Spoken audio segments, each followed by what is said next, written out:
Part of Germany yung pinasya. Ganda niyan. Ang layo ng nilakad namin. Ayan o.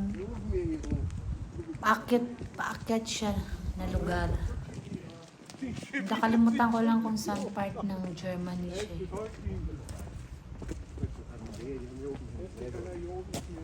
Yan. Napagod maglakad niya. Nahuhuli na ako maglakad sa kanila. Kasi napagod na ako maglakad. Sawa ko tsaka yung bayaw ko kasama. Tsaka yung binan.